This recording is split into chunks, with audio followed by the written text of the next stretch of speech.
Isang magandang umaga po sa inyo pong lahat, mga kapatid. Yan, maraming salamat, Brother Melvin. Medyo, ano po kayo, inom kayo ng salabat. So ngayon, ang ating pag-aaralan, nawala na ang takot sa pagsaksi. Tayo po ay manalangin. Aming Diyos na siyang aming tagapagligtas, kami patuloy na sumasamba sa inyo. At sa umaga na ito ay aming idinadalangin ang aming pong pag-aaral. Gabayan niyo po nawa kami at tulungan, O Diyos, na aming i-apply at maunawaan ang inyo pong mga sasabihin sa amin sa banal na kasulatan. Salamat po, O Diyos, sa pag-ibig niyo po sa amin at sa pagdinig ng aming dalangin sa banal na pangalan ni Jesus. Amen. So ang ating pong pinaka-key-text dito ay matatagpuan po natin sa Gawa chapter 5 verse 28 to 29. Ang sabi po dito, hindi ba mahigpit naming ipinagbawal sa inyo na huwag kayong magturo sa pangalang ito? Ngunit tingnan ninyo, pinuno ninyo ang Jerusalem ng inyong aral at ibig pa ninyong iparating sa amin ang dugo ng taong ito? Ngunit sumagot si Pedro at mga apostol, kailangan sa Diyos kami sumunod sa halip na sa mga tao. Ito po mga Hudyo at Pariseyo, no? Yung mga pari sa panahon na yon, mga kapatid, pinagbawalan sila Pedro at ang mga apostol na mangaral tungkol kay Jesus Christ na namatay at muling nabuhay. No? Actually, pangalawang ano na yan pangalawang pagkakulong na yan nila Pedro. Pangalawang kompronta na yan, mga kapatid. Doon pa lamang sa later part ng gawa ay talagang sila ay inusig na. Pero ang palagi nilang sinasagot, sa Diyos kami susunod sa halip na sa tao. Kaya sila tuloy-tuloy lang, wala silang pakialam ano ang sabihin ng mga Hudyo na to, mga leader na ito, basta't sila ay gagawa sa bukiran ng ating Panginoong Diyos. Yung takot sa pagsaksi ay nawala, mga kapatid. Bakit? Dahil sila ay nabautismuhan sa banal na Espiritu. Yan, no? Kasi sabi ng Panginoon, wag muna kayong humayo. Antayin nyo ang bautismo ng banal na Espiritu. Sabi sa ating devotional, marinig ko ang mga daramtan ng kasuotang pandigma na sinasalita ang katotohanan na may dakilang kapangyarihan. May epekto ito. Nakita ko yung mga itinali, mga asawang babaeng tinalian ng kanilang mga asawang lalaki at mga anak na tinalian ng kanilang mga magulang. So dito po, mga kapatid, yung pong salita ng Panginoong Diyos, kaya nga si Jesus Christ sinabi niya na hindi ako naparito para magbigay ng peace. Oo nga naman, kasi nga talagang kapag ka tinanggap ng ang salita ng Panginoong Diyos, meron at meron mag-oppose, o lalo na kapag ka ang anak lang ang tumanggap sa salita ng Panginoong Diyos at ang magulang ay hindi. So talagang mape-persecute yung anak na magulang. So kaya walang peace Kung gusto natin magkaroon ng peace, buong pamilya natin dapat na ay tanggap ang salita ng Panginoong Diyos para walang alitan, walang bangayan, walang pilitan o walang nagpe-persecute sa iyo. Dapat pati magulang mo o buong anak mo ay hikayat sa salita ng ating Panginoong Diyos. Or ganyan ang nangyayari, yung epekto, no? Yung asawa, tinatalian yung asawa niya. O ayaw, no? Ayaw na magsamba sa ating Panginoong Diyos. Pinipigilan, sabi diyan. Ang mga tapat na hinawakan o pinigilang marinig, ang katotohanan ngayon ay sabik na ipinaghahawakan ang sinalitang katotohanan. Naglaho lahat ng takot sa kanilang mga kamag-anak. Ang katotohanan lamang ang naitaas sa kanila. Ginigiliw ito at higit na mahalaga kaysa buhay. Ito naman ang pinakamaganda dyan, mga kapatid. Kapag ang banal na espiritu ay tayo na bautismuhan, hindi lamang sa tubig. Ang sabi po dito, yung takot natin na mangaral, mawawala na. Kung yung pamilya natin pumipigil sa atin, yung tatay natin, o kung sino man dyan na makapangyarihang tao na pumipigil sa atin para mangaral, yung pong takot ay mawawala na. Bakit? Dahil ang ating Panginoong Diyos ang ating sinasandigan. Ang ating Panginoon ang siyang ating buhay. At kung wala siya, ay wala tayong magagawa. Kaya nga dito, mga kapatid ko, no, kapag ka ang Panginoon ang ating pong tinitindigan, kahit sino pa ang humarang, talagang mangangaral tayo. Kahit na ang buhay natin yung kapalit, talagang mangangaral. Kasi dito sila, Pedro, pinagbantaan sila Talagang sila papatayin Pinalaya lang sila at binantaan. na wag na silang mangangaral uli. Pero sabi nila, sa Diyos kami susunod at hindi sa tao. Nagugutom at nauuhaw sila sa katotohanan. Di ba? Ang sabi sa Mateo chapter 5, mapapalad ang mga nagugutom at nauuhaw sapagkat sila'y bubusugin. Aking itinanong ang dahilan ng malaking pagbabagong ito. Sumagot ang anghel, ito ang huling ulan, ang pagpapanariwa mula sa presensya ng Panginoon, ang malakas na tinig ng ikatlong anghel. So ngayon yung ulan ay tuloy-tuloy. Yung paggabay ng banal na espiritu ay tuloy-tuloy.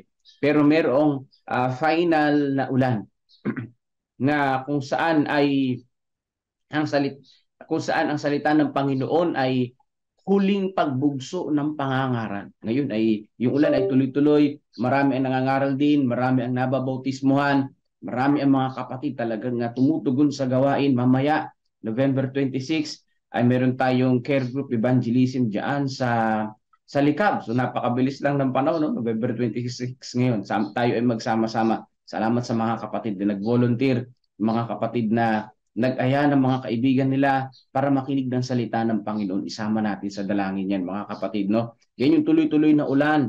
Pero iba pa yung huling ulan na talagang yun yung final na pangangaral. Afternoon, kaya huling ulan Afternoon, wala na. Bakit? Darating na si Jesus nun Afternoon, wala na, mga kapatid. Persecution na, no? Pagdating na ni Jesus Christ yun, napakaganda. Dakilang kapangyarihan ang taglay na mga piniling ito. Kaya pag pinagdugtong-dugtong natin Mateo 24:14, sabi doon, kapag naipangaral na ang salita, darating ang wakas. Tapos yung pangaral ng salita ng Panginoong Diyos sa buong mundo, yun yung huling ulan na talagang wala ng takot. Ngayon, nakakaramdam tayo ng takot. Ako tinitingnan ko, North Korea, ni-report ni Pastor Ian Felicitas na sa North Korea ay wala namang Adventist. No?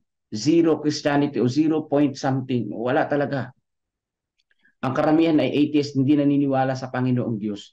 Ngayon nakakaramdam tayo ng pangamba ako kung ako iniisip ko na doon ako may mga pangamba, may mga takot, may gulumihanan sa aking puso. Pero kung ang banal na espiritu, yung huling ulan ay makamtan natin, mga kapatid, tatapang tayo sa pangangaral. Kahit yan North Korea, no, ay pwedeng mapasok sa tulong ng ating Panginoon. Ang kailangan natin, dagdag pa na panalangin. Dagdag pa na panalangin ang kailangan. Kasi personally ako, ay kabado ako dyan. Takot ako na pumunta dyan. Pero aking dalangin na ang Panginoon ay gabayan talaga tayo. No? Na yung tinatawag itong devotional na ito na mawala yung takot, mawala talaga yung takot natin sa pagsaksi. Ngayon matapang tayo sa pagsaksi kasi normal lang naman dito sa lugar natin, di ba? Pero sa ibang lugar na talagang iba yung pressure, talagang nasa bingit ang iyong kamatayan. Ang kailangan doon dagdag na panalangin, hindi basta sugod ng sugod, di ba? Sa Acts chapter 1, ready na yung mga alagad na mangaral. Pero sabi ng Panginoon, wait a minute. Kailangan muna ninyong mag-antay para mabautismo ng banal na espiritu. So hindi tayo dapat basta-basta susugod. Kailangan ay maghintay muna. Kung nakapag-desisyon ka, mangangaral ka doon, kailangan maghintay ka muna ng ilapang saglit para ikay gabayan ng banal na espiritu o tayo igabayan ng banal na espiritu. O sabi ng anghel, tingnan mo, aking atensyon ay natuon sa masasama o mga hindi nananampalataya. Nagtataka silang lahat.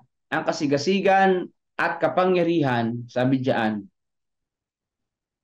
taglay ng bayan ng Diyos ay pumukaw at nagpalit sa kanila. Pagkalito ang pumapaligid sa kanila. Kita ko ang hakbang na isinasagawa laban sa grupong ito na nagtataglay ng kapangyarihan at liwanag ng Diyos. Kumapal ang kadiliman sa paligid nila. Gayunmay sila'y nakatayo doon na sinasang-ayunan ng Diyos at nagtitiwala sa Kanya. Nakita ko silang naguguluhan. So sabi dito sa writings ni Mrs. White, sa Kanya pong pangitain, mga kapatid, na yung mga mananampalataya, yung mga nanghawak sa salita ng Panginoong Diyos, yung nanindigan sa katotohanan, nakita sa pangitain ng propetisa na yung pong may hawak ng katotohanan, naniniwala sa Panginoong Diyos, ay lalong kumakapal yung kadiliman sa paligid nila. So ganyan pala, mga kapatid, normal pala sa buhay ng isang mananampalataya na ikaw ay maraming mga problemang pinagdaraanan, na ikaw ay maraming mga suliraning pinagdaraanan, maraming persecution na nakapaligid sa iyo, maraming tumutuya sa iyo, maraming hadlang sa iyo sa pangangaral. Normal yun dahil habang hawak natin yung katotohanan at yung liwanag, mga kapatid, laloong pumapaligid yung kadiliman. O, dito nakita ni Mrs. White, naguguluhan yung mga may hawak ng katotohanan. Pero ang payo sa atin, huwag tayong maguluhan, kundi manatili tayo sa salita ng Panginoong Diyos. Bakit? Dahil ang Diyos, kanino sang-ayon? Sa atin, hindi sa kadiliman. Hindi sa mga nasa kasamaan, kundi sa atin panig ang Panginoong Diyos. Sumunod ay nakita ko silang taimtim na tumatawag sa Diyos. Yun ang nakita niya. Sumunod sa mga araw at gabi ang kanilang pagtawag ay hindi tumitigil. Narinig ko ang mga salitang ito. Maganap nawa ang iyong kalooban, O Diyos. Talagang yung mga tao na ito, handa na silang mamatay. Handa na silang ibigay ang kanilang buhay basta't ang Panginoon ang bahala sa kanilang buhay. Kung makakalwalhati ito sa iyong pangalan, gumawa ka ng paraan, makatakas ang iyong bayan. So dito, ito yung nakita niya sa pangitain. Totoo man ito o hindi, basta't ako'y naniniwala na ang mga mananampalataya sa huling kapanahunan, kapag kahawak ang katotohanan, ang kadiliman ay lalong dumidilim sa kapaligiran. Dahil uusigin at uusigin talaga ang bayan ng Panginoong Diyos sa huling panahon. Iligtas mo kami mula sa mga paganong pumapaligid sa amin. Inilagay nila kami sa kamatayan, ngunit makapaghahatid ng kaligtasan ang iyong bisig at ang lahat ng mga salitang naalala ko. So, agree ako dito, mga kapatid, na ang talagang kaligtasan ay sa Panginoon. Kung tayo maghahanap ng kaligtasan, ang ating Panginoon ang kailangan po natin. Si Jesus ang kailangan po natin. Ang kailangan po natin ay tumawag sa Kanya ng taimtim at manampalataya na Siya lamang ang makapagliligtas at makapagbibigay sa atin ng buhay. Sabi sa Review and Herald, December 31, 1857, sila'y parang may malalim na damdamin ng pagiging hindi karapat-dapat at nagpakita ng buong pagpapasakop sa kalooban ng Diyos. Gayunman ang lahat, walang hindi kasama, ay taimtim na nakikiusap at nakikipagpunyaging gaya ni Jacob para sa pagliligtas. So katulad ni yung tinatawag na Jacob's trouble, no? Nga talagang si Jacob hindi tumigil sa pagtawag sa ating Panginoong Diyos. So, ganyan din sa huling kapanahunan, mga kapatid. Maipit man tayo ng sitwasyon, maipit man tayo ng suliranin, maipit man tayo ng persecution at parang talagang ang ating buhay ay nasa panganib. Ano po ang dapat gawin? Maging katulad ni Jacob na dumadalangin tuloy-tuloy sa ating pong Panginoong Diyos. Dumadalangin ng walang hanggan sa ating Panginoon. Talagang nagpukumiglas at nakikipag-usap sa Panginoong Diyos. Yan, taimtim, talagang ang pagtawag ay daig pa ang tumawag sa ambulansya. Ngayon po, mga kapatid, yung panalangin daig pa sa pagtawag ng ambulance. Talagang nagkukumahog, talagang taimtim, lumuluha at lumuluhod. Yan po ang nakita ng ating kapatid na ito sa kanyang pangitain. Ngayong mga mananampalataya sa huling panahon, dahil sa tindi at hirap ng mga pagsubok at persecution, ay taimtim talagang mananalangin. Kaya kung gusto po natin maabot yung ganito ring pananalangin, taimtim na dumadalangin sa Panginoon, nawawala ang takot dahil sa Panginoong Diyos, sumasampalataya at nananampalataya sa Panginoon sa kabila ng maraming mga pagsubok at nariyaan yung banta ng kamatayan. Kung gusto natin maging ganun din ang ating pananampalataya, simulan na po natin ngayon. Habang wala pa yung pagsubok na yan, simulan na natin. Simulan na natin. Yung po mga pagpasok-pasok sa Sabat, pagtrabaho sa araw ng Sabat, ano lang yan eh. Test lang yan eh. Exercise lang yan eh. Pero kung buhay na pang nag-uusapan, baka wala na sa Panginoon. Di ba? Kaya dito, mga kapatid ko, yung quote natin sa Gawa 5:29 na yung sinabi ng mga apostol, sabi dito, kailangan sa Diyos kami sumunod sa halip na sa mga tao. Sa ibang verse na nakalagay doon, kailangan muna kaming sumunod sa Diyos bago sa mga tao. Yan ang pinakamoto ng mga mananampalataya. Yung mga pamahiin, marami mga Adventist, Katoliko pa rin, yung pamahiin. Hindi na dapat ganun mga kapatid. Dapat sa Diyos tayo makinig. Yung iba nagagalit pa. Bakit mo kapagigalitan? Di naman kami Katoliko sa pamahiin nyo. Kayo lang yan. No. Kami, huwag nyo kaming idamay dyan sa mga salit-sabing-sabi ng mga tao na wala namang batayan sa Biblia. No? Kailangan manindigan tayo sa salita ng ating Panginoong Diyos, mga kapatid. Hindi po pwedeng lagi kang sasabay sa agos. No? Hindi lagi makikisama ka. Kinakailangan tumayo ka din sa katotohanan. Kailangan manindigan ka rin kung ano ang sinabi ng banal na kasulatan.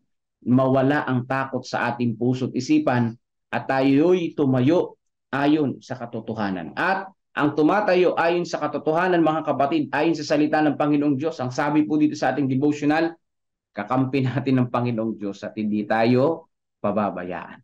So ngayong umaga, isama natin sa panalangin yung graduation din mamaya ng VOP dyan po sa Tabacao. Anong oras na yun? 9 a.m. Yeah. Pagkatapos ay evangelism mamaya. So binabati natin ng happy birthday si Brother Josue Castrero. Ayan, birthday niya ngayon. At saka si Sister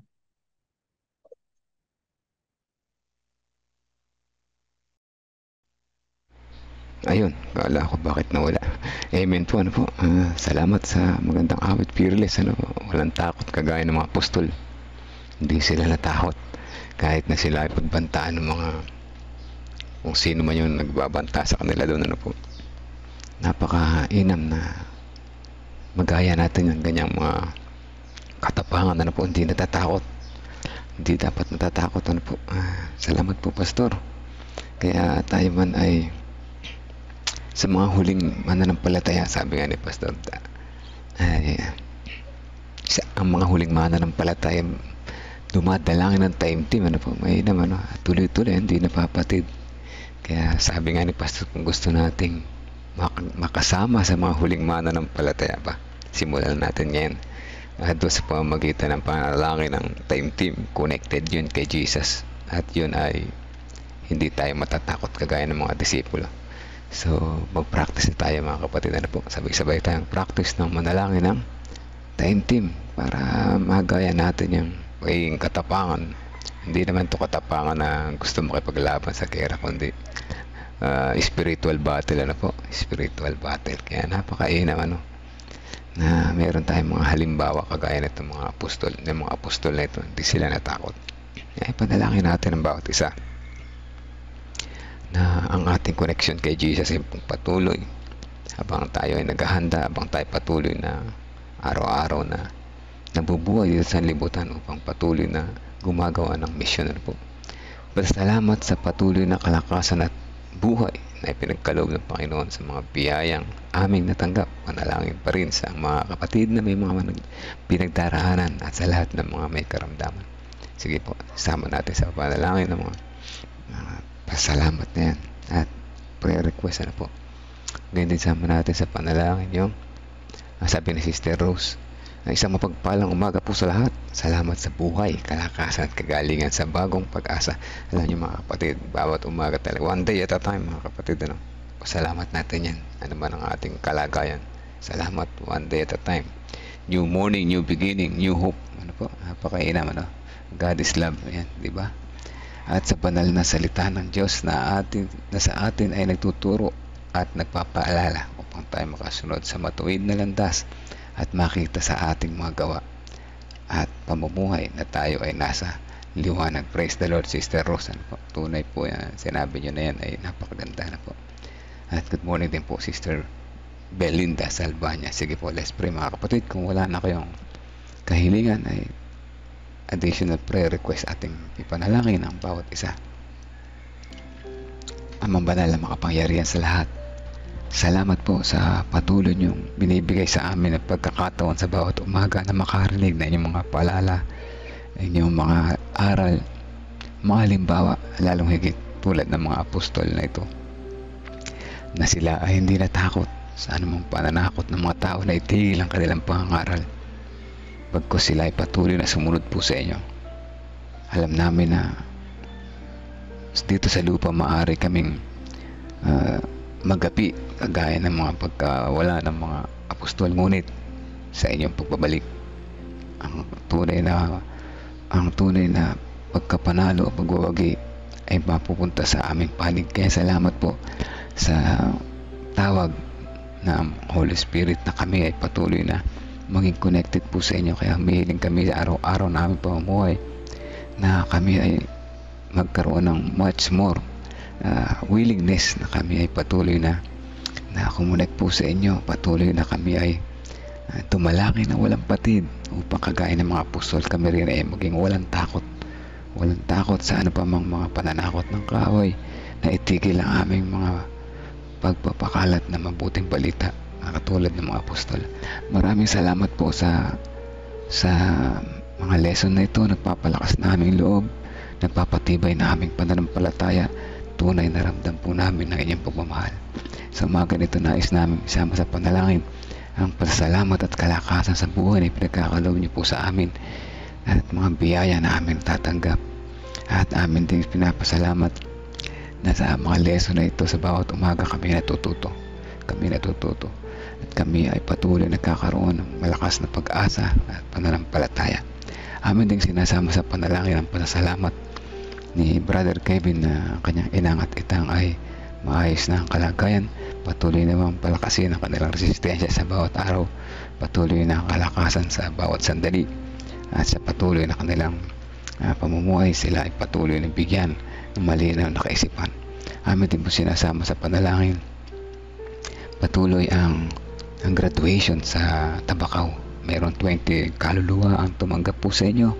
At dalangin namin na hindi po dito nagtatapos ang kanilang pagdedesisyon, pagkat ang pagdedesisyon sa piling po ninyo ay araw-araw, oras-oras, sa bawat sandali na kayo ang kanilang pipiliin at maglilingkod po sa inyo at magiging tapat. Kaya sila ay samahan ng Holy Spirit araw-araw sa kanilang pamumuhay, na maging matatag sa mga pagsubok na dumarating sa kanilang buhay, na maging matatag sa kanilang pananampalataya. Makasama namin sa paghanda sa nalalapit ninyong pagdating. At nais din namin isama sa panalangin ang sumusunod na kapatid na nagtiriwa ng kaarawan sa araw na ito, si Brother Joshua Estrero, si Sister Lina de la Cruz at si Sister Christy Leona. Mga kapatiran po na ito ay nagpapasalamat sa mga nagdaang mga taon na pinagkaloob niyo po sa kanila, na malusog na pangatawan, matatag na pamumuhay, ay matatag na pananampalataya. Patuloy namin dinadalangin sa mga susunod na oras, araw, linggo, buwan at mga taon. Patuloy na kalakasan ng pisikal na pangatawan, lalo higit na espiritual na pamumuhay at pananampalataya. Nawa sila ay magliwanag patuloy sa kanilang sasakupan, makita ang katotohanan ng sa kanilang buhay, at sila ay maging inspirasyon ng bawat isa. Papasalamat kami at sila ay patuloy niyo sinasamahan sa bawat sandali. Ipagkaloob nawa sa kanilang malusog ng pangatawan, sa kanilang pamilya ang masayang pamumuhay, at higit sa lahat, bigyan sila ng sapat na kanilang mga pangailangan. Ang kanilang mga hanap buhay ay inyo pong palawakin upang sa ganon sila din naman ay maging papala sa iba. Salamat sa kanilang pag-iingat po sa kanila sa bawat sandali. Patuloy namin sinasama sa panalangin ng iba pang may mga kapatiran na may mga karamdaman. Sama namin si Sister Wendy na nagpapagaling ng kanyang karamdaman sa lungs. Ang mama ni Pastor na patuloy pa rin nagpapalakas. Ang mga kapatiran na naghihintay sa kanilang baby na si Brother Kevin, Brother James at si Pastor Melvin. Ganyan si Sister Erica sa kanyang pagdadalang tao. Sister Nessie Fernandez na nagpapakimo, si tatay na friend ni Brother Kevin na may matinding karamdaman, at gayon din samahan po siya ang friend ni Brother Kevin na mas makita niya ang liwanag, mas maunawaan niya ang katotohanan, at higit sa lahat ay makilala kayo at tumanggap bilang personal at tagapagligtas. Kasama din namin si ating Sibilia Irelia Purpun na malubha ang kalagayan. Kaya din si Sister Jennifer Pascua na patuloy pa rin nagpapagaling, Sister Corazon Mina, Imelda Eugenio, at iba pang mga kapatiran na patuloy pa rin nagpapagaling, Sister Amy Kilantang, Jennifer de la Cruz, si Ate Grace Amano, Ate Esther Lopez, Brother Benjamin, Brother Munti Gamboa, Lita, si Dayan, si Piche na nagpapagaling na may karamdaman, isang malaking sponsor ng Tabacao Church, patuloy nawang igawad sa kanyang kalakasan sa bawat umaga, sa bawat araw. Kalakasan patuloy aming kahiligan kay Kuya Bobby, Ate Lorna, Ate Gigi Concepcion, Brother Gregorio Santin, si Tatay Pentong, Kuya Mike Pablo. Kasama na rin ang family ni Sister Rose, kasi Fernando Renato Santos, Romnick Francisco, Olivia Francisco, Rebecca Francisco, si Precious Cabasog, Princess Jorquina, si Aris, si Sister Nena, Tia Ani, Tia Aurora, si Ate Sally Sanchez, Janet Antibero, Gina de Guzman, Arturo Duque at Erlinda Duque. Ang mga kapatiran po nito ay patuloy na nasa banig ng karamdaman. Ang ilan sa kanila ay malubha ang kalagayan sa mga oras na ito. Ngunit patuloy sila at kami na nagtitiwala po sa inyo na kayo at kayo lamang ang bibigay ng tunay na kagalingan. Hindi man ito sa oras na ito. Alam namin ito darating sa tamang oras na inyong inihanda para sa amin. Kaya kami ay matatag na naniniwala at nagtitiwala na kayo ay dakilang magagamot at ang aming panalangin ang pinakamabisang gamot. Kaya salamat sa pag-asa na ibinibigay niyo po sa amin na tunay na sa inyo kami ay gagaling hindi lamang sa aming pisikal na karamdaman, kasama na rin ang aming espiritual na karamdaman. Ito pong aming dalangin at ipagkaloob po sa amin nawa ito na ayon sa inyong kalooban at hindi nang sa aming kagustuhan, sa kalakip ng paghingi namin ng kapatawaran sa lahat ng aming mga pagkukulang at pagkakasala. In Jesus' name we pray. Amen. Amen. Muli po mga kapatid, good morning sa lahat. Good morning sa lahat ng patuloy na sumusubaybay, sa mga nag-share, maraming salamat po. At sa lahat ng sumama sa Prayer Warriors, maraming salamat po. Una-una, Panginoon, nagpapasalamat tayo lahat ay sama-samang nagdadalangin nan. At ang ating Panginoong Jesus ay nasa ating kalagitnaan mga kapatid. At bago tayo magbatian ay atin munang batiin yung special day ngayon, tatlo, no? Sila mga may birthday. Ito, play natin ang kanilang birthday song. Happy birthday to you. Happy birthday to you. Happy birthday. Happy birthday. Happy birthday to you. Happy birthday to you. Happy birthday to you. Happy birthday, happy birthday, happy birthday to you. Happy birthday. Ayan, happy birthday po mga kapatid. Maaring nagkamali ako ng spelling, Di bale, at least alam natin na tayo pa kayo yan, Brother Josue Astrero. Ayan. Happy birthday po sa inyo, Brother Josue Astrero. Si Sister Lina de la Cruz, maaaring mali baka L-I, Anyway, happy birthday po sa inyo, Sister Lina de la Cruz. Sister Christy Leona, ayan, happy birthday po, alam nyo na ito ay inyong special day sa araw na ito. That means tayo ay nagpapasalamat sa Panginoon at tayo ay patuloy na ginagabayan sa bawat araw. Tayo ay binigyan ng isang magandang regalo. Actually, hindi isa, madami mga regalo. Yan ay mga fruit of the Spirit, mga kapatid. Alam natin na, alam ng Panginoon na mayroon na kayo niya. Pero dinagdagan pa niya. Dinagdagan pa niya. Bakit? Bakit niya dinagdagan?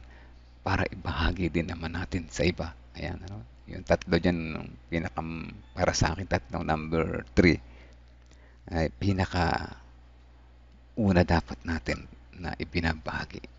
Yan yung love, joy, and peace, mga kapatid. Kapag meron tayong love na fruit of the Spirit, magkakaroon tayo ng joy sa ating buhay, masaya ang ating buhay, At kapag masaya ang ating buhay, peaceful ang ating pamumuhay. Kaya yan, salamat sa Panginoon at patuloy tayong binibigyan ng mga regalo, libre yan, mga kapatid, libre. Kaya happy birthday sa inyo, nag-comment dito si Sister Pasita Astrero. Hindi ko alam kung ang relatives basta relatives niya, kaplido, ano po, alam, maraming astrero dyan sa West, ano po. At tiga dyan ang aming district pastor dati, si Pastor Chris Astrero, ano po. So yan, magandang umaga sa lahat. Sa lahat ng bumati, ano, good morning din po sa inyo, Ma'am Pemi, Kuya Narsing, Kuya Monching, ah, si Kuya Kuya Abner, Sister Ellen Alpindo, Sister Dang de la Cruz. Salamat sa patuloy na pagsubaybay. Din patuloy na matatag na sumusubaybay, Sister Dang de la Cruz. Bagaman siya ay tiga Gabaldon. Natatandaan ko, diba? Tiga Gabaldon. Sister Rose Cruz Encarnado, Nanay Nerissa, Ate Sally Sanchez, Sister Mirna Gonzalez, Sister Antonina Nunez. Good morning po sa inyo. Kuya Melchor Calas, Sister Pasita, good morning po sa inyo. Sino pa to? Si Nanay Fina. Good morning po sa inyo, Ma'am Berna. Siyempre, good morning po sa inyo dyan. Hindi mawala yan dyan. Andyan siya palagi. At sa lahat na nakikinig sa background, magandang umaga po sa inyo lahat. Patuloy, Sister Janet. Nandyan din si Sister Janet, si Brother Jojo. Ano po? Sa patuloy tayo magdalanginan. Patuloy tayo ma-remind. Tandaan natin, ang mga disipulo hindi natakot. Hindi natakot sa ano pa mga pananakot ng kung sino pa man sa kanilang panahon. Kaya din natin gawin yung mga kapatid. Simulan natin ngayon. Ang sekreto, patuloy-tuloy na pananalangin ng walang patid. Continuous connection with Jesus. Pagka naging connected tayo sa Kanya araw-araw palagi, magiging best friend natin siya. Kapag yung best friend natin, kasama natin lumalakad, magkakabay tayo sa daan, hindi tayo natatakot. Ano pa man yung mga kasalubong natin. Ano po? Kaya praise the Lord.